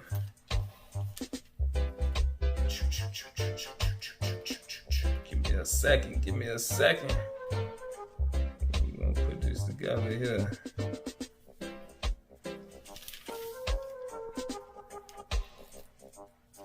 Alright, so what we can do, show others. We can go to the Book of Omni. Well, before we go to the Book of Omni, we're gonna go to Second Nephi. Hold on the Book of Omni. We're gonna go to Second Nephi and show where Nephi came over here with his fathers. And it's all adding up to us seeing how we've been here. All right, so we're going to Second Nephi, chapter 1. And I'm going to just start at the beginning. And now it came to pass that after I, Nephi, had made an end of teaching my brethren, our father Lehi also spake many things unto them, and rehearsed unto them how great things the Lord had done for them in bringing them out of the land of Jerusalem. And he spoke unto them concerning their rebellious rebellions upon the waters and the mercies of God in sparing their lives, that they were not swallowed up in the sea. And he also spoke unto them concerning the land of promise, which they had obtained, how merciful the Lord had been in warning us that we should flee out of the land of Jerusalem. And that's speaking on Jerusalem over there where Christ was crucified. For behold, said he, I have seen a vision in which I know that Jerusalem is destroyed. And had we remained in Jerusalem, we should also have perished. But said he, notwithstanding our afflictions, we have attained the land of promise, a land which is choice above all other lands, a land which the Lord hath covenanted with me should be a land for the inheritance of my seed. Speaking on Lehi, his seed, who is the father of Nephi, that is where the Nephites come from, because Nephi was the righteous son, who was anointed a prophet. Yea, the Lord had covenanted this land unto me and to my children forever, and also all those who should be led out of other countries by the hand of the Lord. 7. Wherefore this land is consecrated unto him whom he shall bring. And if it so be that they shall serve him according to the commandments which he have given, it shall be a land of liberty unto them. Wherefore they shall never be brought down into captivity, if so it shall be because of iniquity. For if iniquity shall abound, cursed shall be the land for their sakes. But unto the righteous it shall be blessed forever. Alright, so that right there go back to what we seen was the daughters, where the sons of God, when the angels came down, the wicked angels came down and created their seed with the daughters of men. And also what went on in Atlantis when he said they had got wicked. Alright, showing how they had cursed the land because of their wickedness. So the Most High had to sweep them off of the lands over here, which was how things shifted from over here to over there in the east with Africa, the land of Africa and over there. Because before that, this was the old world. But after the flood, because that's where the Gentiles was raised up at, that's all they knew. So that was considered the three parts: Africa, Asia, and Europe. Over there, this was considered the fourth part of the world, which they didn't know we was over here. So when they wrote the history, to them that was the old world and this was the new world, until they got over here and started finding stuff that they seen that we had already been over here or whatnot. And it tied to how they flipped everything to make us think that we was all from over there, to hide the history so that they could overdo and enjoy their blessings over here, and to blind us, really, which it was all a part of the Most High plan. It put blinders on us to where we lost all our knowledge of self, and that's what's being recovered now. So this was another example showing that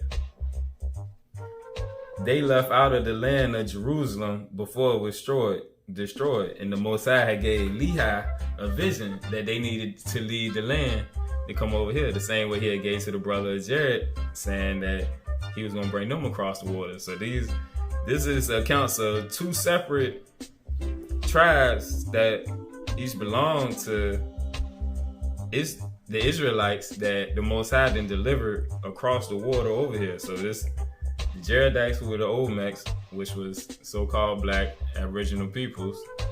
And then we got the Nephites, who was a tribe of Jews who were Israelites who came over here.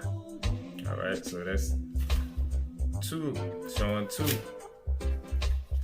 So now we're gonna get a third account of people that this in the book of Omni. So you see right there, that's the book of Omni, and he gonna also speak on how we're gonna see how it was other people that got delivered over here also. And all this was around the time that Jerusalem was getting destroyed. Well, it was about to be destroyed. So we're going to go to Book of Omni, chapter 1. All right. And this is when the Nephites, they fled out of the land that they was in. The Most High told them. And so we're going to start at verse 13. And it came to pass, the Book of Omni, chapter 1, verse 13. And it came to pass that he did according as the Lord had commanded him. And they departed out of the land into the wilderness, as many as would listen unto the voice of the Lord. And they were led by many preachings and prophesying, and they were admonished continually by the word of God.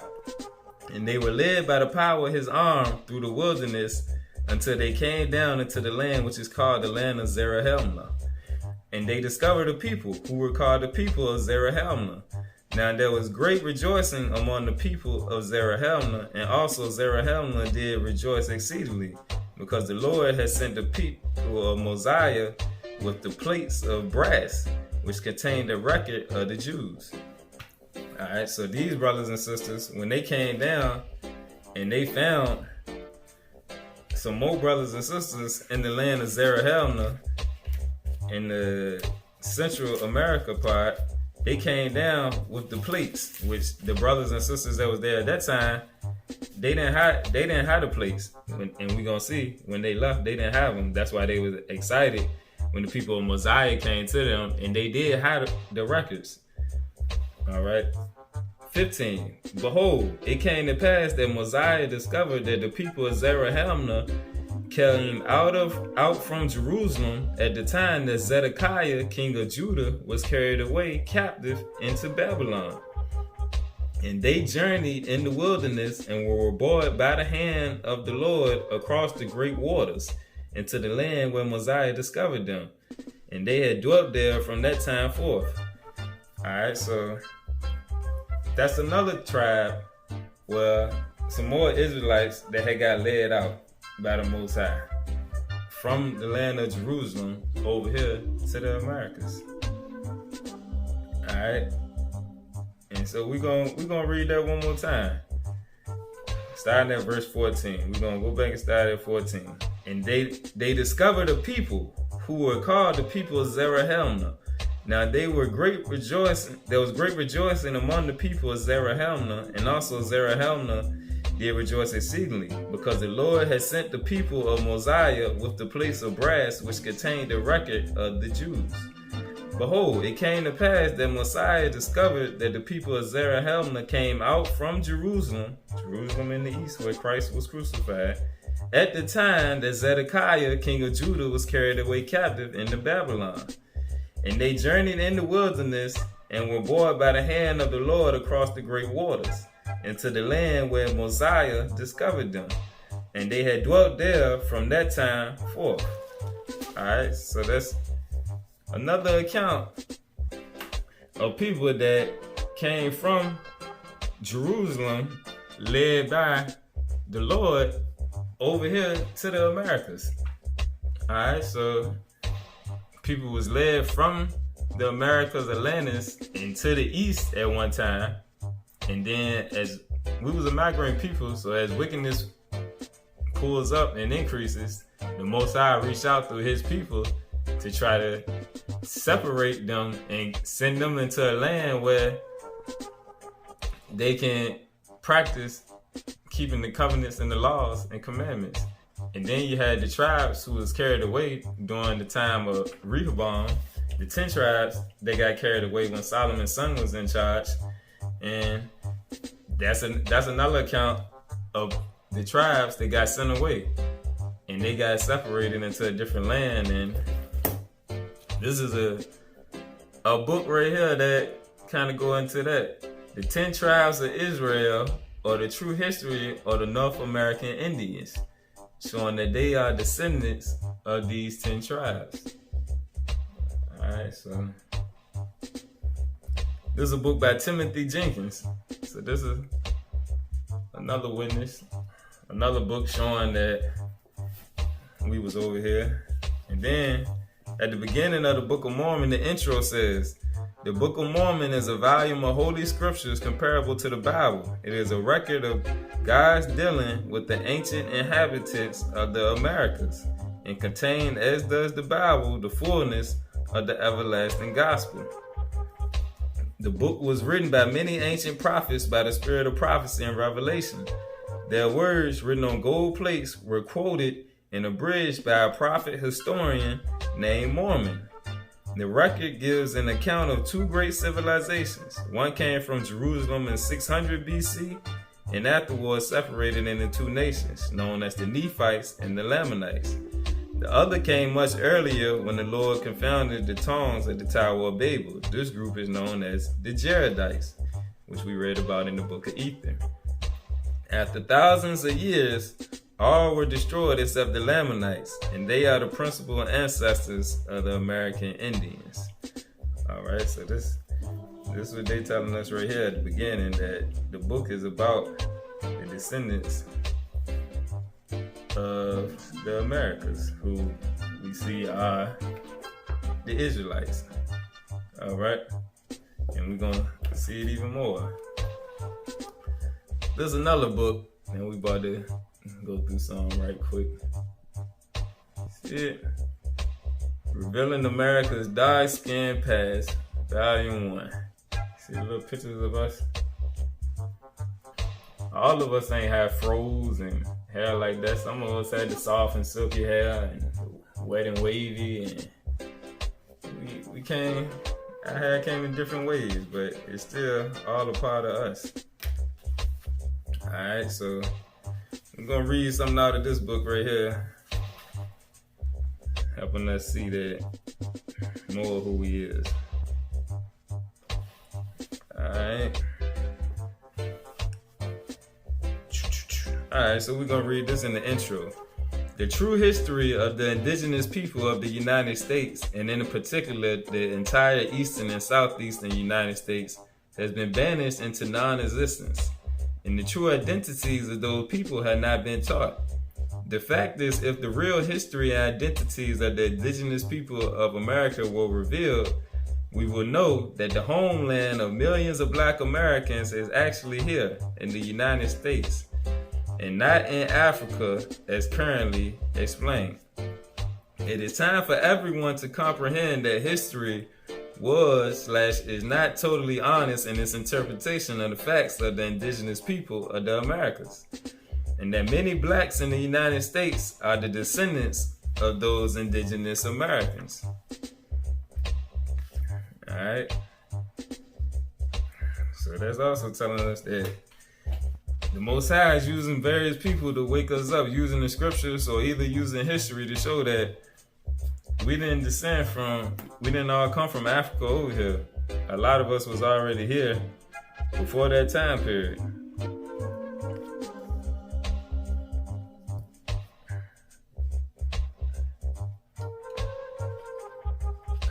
Alright.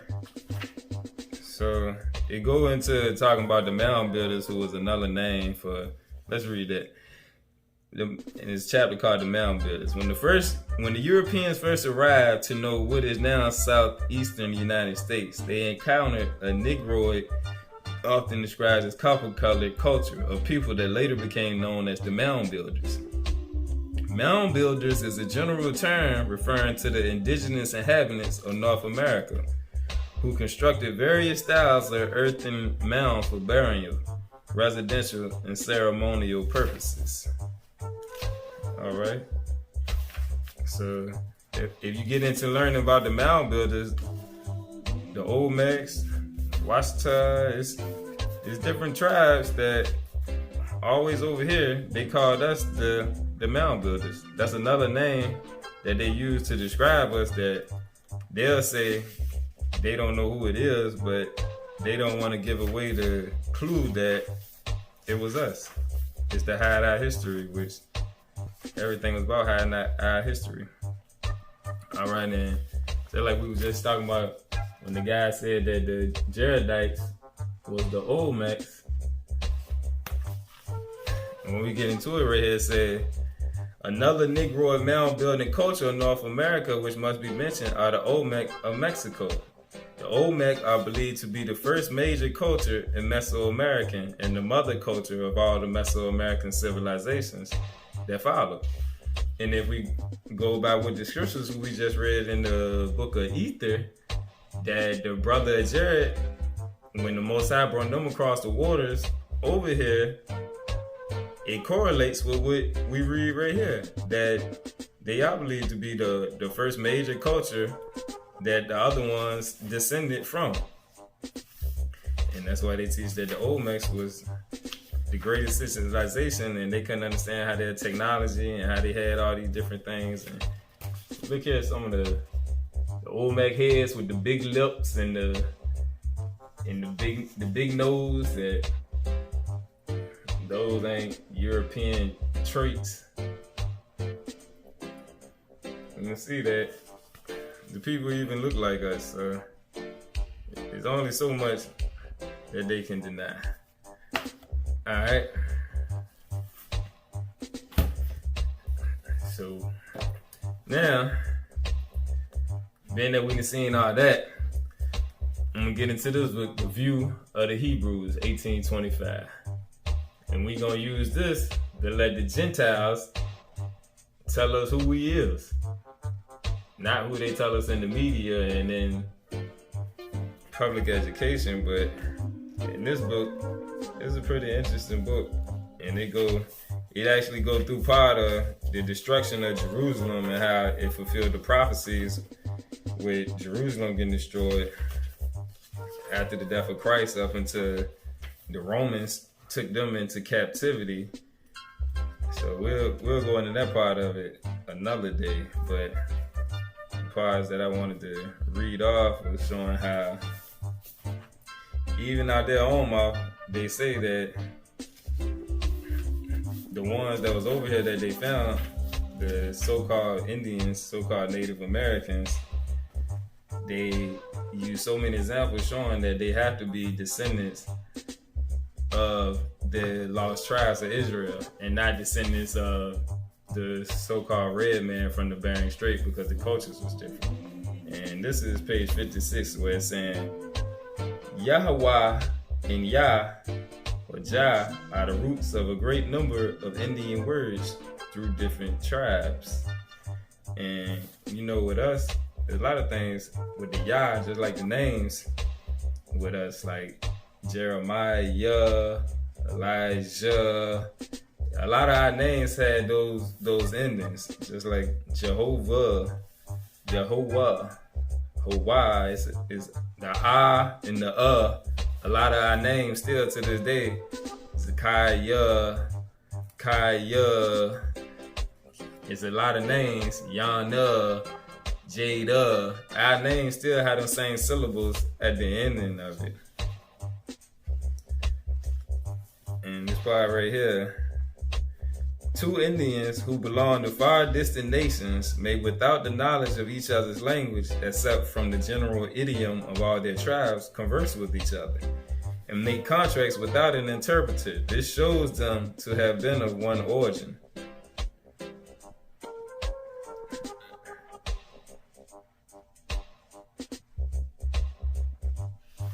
All right.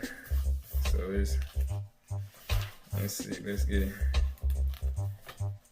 Show a couple more pointers that they point out where it said these native inhabitants of South America were of the same origin with the Indians of North America. They spend a lot of time just documenting us. And it said, and this speaking on when they had spoke to the chief went on to speak of God as having made little spirits called free servants, who always stand before the great spirit ready to do his will. That the air is filled with spirits, some good, some bad, and that the bad have a chief who is more wicked than the rest. Here it seems is their traditional notion in good and bad angels, and of Beelzebub, the chief of the latter. Beelzebub represents Satan. The Indians have but one God, the great Yahweh, whom they call the great, beneficent, supreme, and Holy Spirit, who dwells with the good people and is the only object of worship. They hold this great divine spirit as the immediate head of their community. Because just like the Most High told us, we didn't want no kings. We weren't supposed to have no king. The Most High was supposed to be our king, and that's who we were supposed to follow. And that was in the Old Testament. But in the New Testament, he sent his Christ. And the Christ was who we're supposed to follow, which would lead us back to the Father. And in this book, they show how the Indians who were not in contact with the Europeans, they was different. But once they got to with the Europeans, the way they started perceiving things started to change, and they started losing their identity.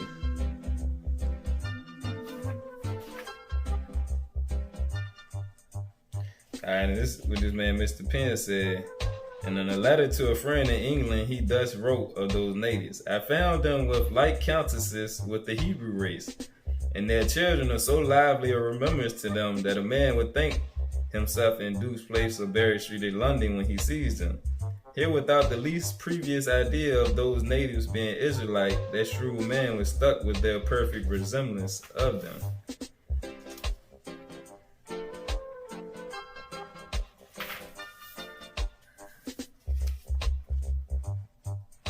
So it shows, they go through showing how a lot of the traits from the Old Testament, the Indians or us, exhibited them. And they started putting two and two together, that the lost tribes that they always knew about had to be all the tribes that they found in North and South America, even as far as Canada.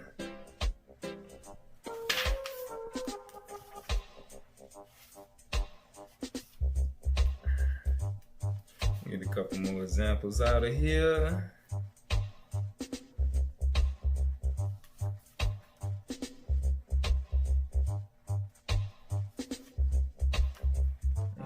And they also going to have, when they brung over, like the Most High said, they came with the liquor and everything, and how when they talk about how Ephraim was drunk off of wine, and we're gonna go through Ephraim and their land and how it's separate from Judah and their land another day and showing that video. But it correlates with some of the scriptures that we don't know that is speaking about us, because all we ever been told is that we all came from Africa.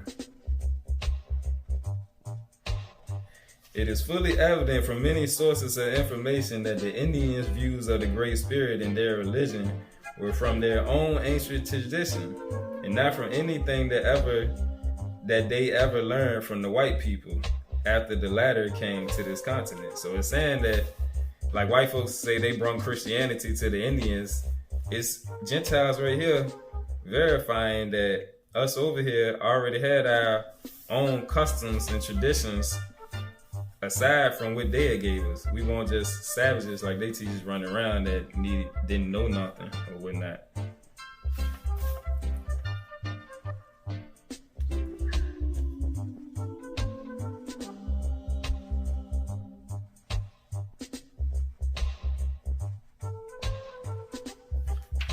But yeah, it's all this is just information that I just wanted to pull to show that who we are and who we was. So that's what a missing piece of the puzzle that is coming out now, but we need more people out here that's just letting it be known. And there's another guy, Mr. Ashley, stated his confident belief that the Indians were the Israelites, but he said that they were many things in their manners and customs which were like those of ancient Israel. And it's just so many parts throughout this book where they verify that they knew who we was.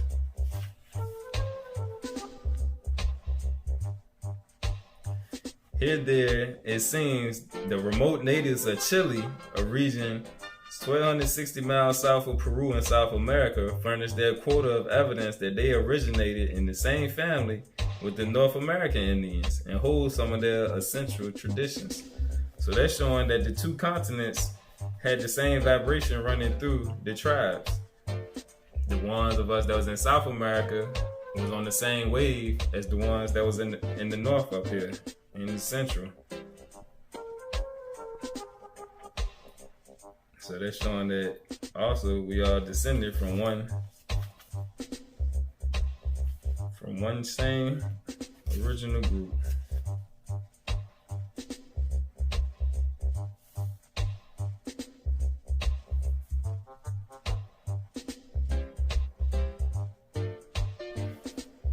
Alright, so let's see. And the reason for all this, because if we know who we is and where we came from, then we could be open to more of the truth. Which that's when the prophecies and understanding that brother Jesus was a brother of color, the other parts of the prophecy, and then we can go into them and we'll be able to see how it relates to us, and we'll see how everything the Gentiles and the brothers that follow the Gentile teachings, it throw us off.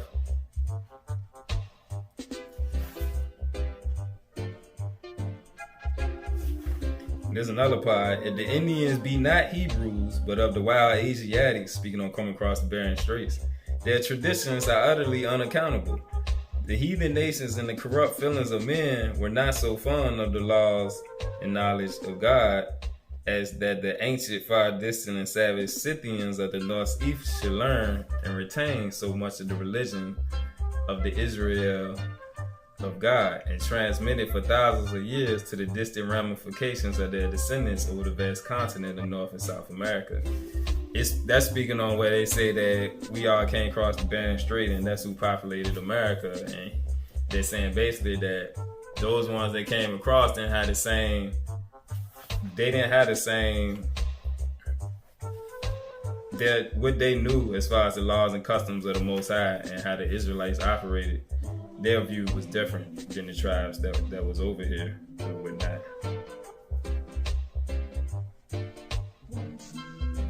And like you said, the laws that they followed, it was an economy designed to distinguish the tribes of Israel from all other nations, and it did distinguish and insulate them, speaking on our customs, our culture, which if you know the scriptures and then that they knew that the scriptures was about us, they read all about us. That's why Columbus, when he said he was on a mission to find the holy people in the Holy Land, when he found us, he knew who he was because he knew how we acted, because he knew the scriptures. And also, he had ones that brought him over here to us. So, it's just that they got an idea who he is. And like, this book was wrote way back then, and they knew from way back then. So, this was before we got to the public education with the Back to Africa theory and all of that. And that we came over here on slave ships.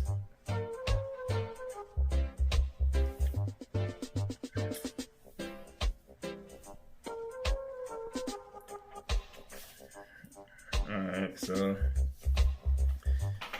if you get a chance to get this book, this is a good book that go through and just show so many ways that they identified us back then and knew who we was, and it's part of the reason why they did the things that they did to us. They carried out the prophecies that the Most High said was gonna happen to us. Alright, so we just got a little bit more here. And this part is tying into how Brother Jesus and our lineage, and the reason for that, basically, that's what we're gonna see. We're gonna the sealed portion, why they consider us the chosen people, and how Christ came through our lineage, which that's what made us the chosen people. That's in sealed portion, chapter 25, verse 83. We're gonna start right there. And there are many discrepancies in the record of the Jews, for the Jews are a proud people and will want the whole world to believe that all life came through them, and in a way they are correct in what they believe. For the Jews are the chosen people of God. Nevertheless, they are not chosen because of their righteousness, nor are they chosen people from whom came forth the rest of the peoples of the earth, but they are the ancestors of Jesus the Christ, who should come into the world from their loins, or in other words, from the generations of the Jews. And in this way, they are the chosen people only in that their lineage is the lineage that was chosen by the Father, from which to have his Son come forth according to the flesh. All right, so that right there is showing, according to the flesh, the Christ was sent to us, and that's why he said, I came into my own, and my own received me not. And that's when the curses the Gentiles didn't have if he was a Gentile, if Christ was a white boy or a Gentile, then the curses would be flipped. It would be on the Gentiles for getting, because they would have been the ones that killed him. Which, being that it was the opposite around, he was one of us and came to us, and we didn't receive him. So that was added on to our punishment. And how you see how we still act now. If you tell a brother that Jesus was a brother, a lot of people tell you it don't matter, and they don't want to hear the truth, which that mentally they're a Gentile. And the Most High, the only way the Gentiles can be saved is they got to come into the truth. And that's why there's an Israelite that don't know who he is, or a true Gentile by nature. So let's go to, and we're going to tie this together, and then we're going to close it on out. We're going to tie this part together with what we just read about Christ coming in the flesh unto us, which that's what made us the chosen tribe of the Most High, the chosen people. All right. And like Christ said, he came to us, and the ones that did receive, he gave them power.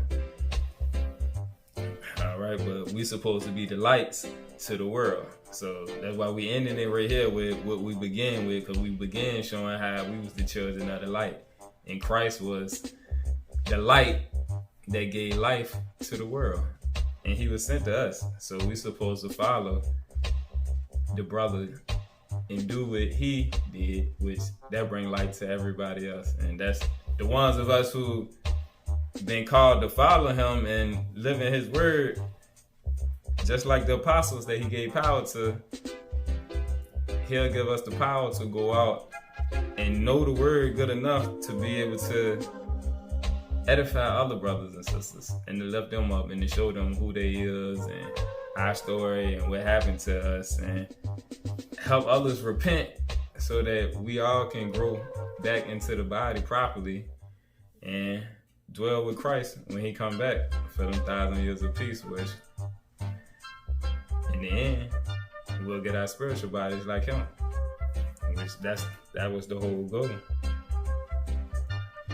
Alright, so we're going to go to the book of Romans.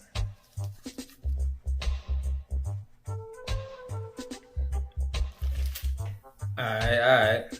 So I did find it. It was Romans 9, and we're going to start at verse 3. Romans 9, verse 3. And this ties to what we just read about Christ being of the lineage of the Jews. For I could wish that myself were accursed from Christ for my brethren, my kinsmen, according to the flesh. And this is Paul speaking. According to the flesh, who are Israelites, to whom pertaineth the adoption and the glory and the covenants and the giving of the law. The giving of the law in the service of God, in the service of the Most High, in the promises, whose are the fathers, and of whom as concerning the flesh, Christ came, who is over all. God bless forever. Amen. Go back to 5. Whose are the fathers, and of whom as concerning the flesh, Christ came. I came into my own, and my own received me not. Alright, so that right there, tie that part together. Tie that part together right there. Where he came in the flesh to us, but we received him not. And if you go down farther let's go down to 6. Not as though the word of God have taken none effect, for they are not all Israel which are of Israel. Now I told you it could be Israelites as Gentiles. They don't know the gospel and they refuse to accept it. 7. Neither because they are the seed of Abraham are they all children, but in Isaac shall thy seed be called. That is, they which are the children of the flesh, these are not the children of the Most High, but the children of the promise are counted for the seed. All right. The children of the promise, just like Christ said.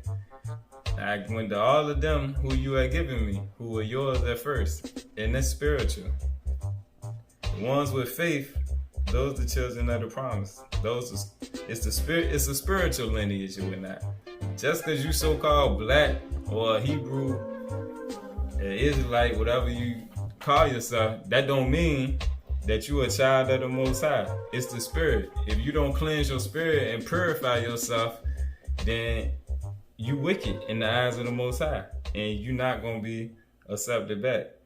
And that right there, that's what it's saying. Verse 8: They which are the children of the flesh, they are not the children of God, but the children of the promise are counted for the seed. Which that's also how the Gentiles can be included in with us. Because it's not about the flesh, it's the children of the promise, the children with faith. The ones who follow Christ in the spirit.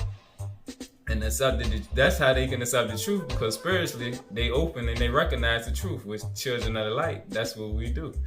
We search out the matter for the truth and not guided by the commandments of men. You look for the spirit that guides you to it. So that's right there showing. So that's one of the errors, the stumbling blocks that people think just because Christ was black, that black people, all black people is the chosen people and yada yada, and that we somehow gonna have it better just because we black. But that's not true. Even though black is just a color, that's to hide our identity. But just because you an Israelite by flesh or a Gentile by flesh, it don't matter to the Most High. It's your spirit. Whether your spirit align with the truth and whether you follow the laws, statutes, and commandments of the Most High, not the commandments of the church, not the commandments of men and what men think, or this physical church you a part of or whatnot. It's your spirit. That's all that matters to the Most High, because His children are spirits. Like we read, the children of the light follow the light. You're not a children of the light if you don't know that Christ is the light, which means you can't follow the light, which means you can't receive the light to be that city that He said that's on high, to get light to the rest of the world. So I just wanted to end it right there, to bridge that point with what we seen about how the Jews are a proud people, and the Jews that's over there now, not the Jews that was there in ancient times that the scriptures are speaking of. So Most High said He gonna expose that too. So all of that is gonna be coming out in the near future. Alright, so next time, it's a little something to eat on, a couple books to check out, and hey, each one reach one, help teach one, so we all can grow and get more of this truth out here. Peace.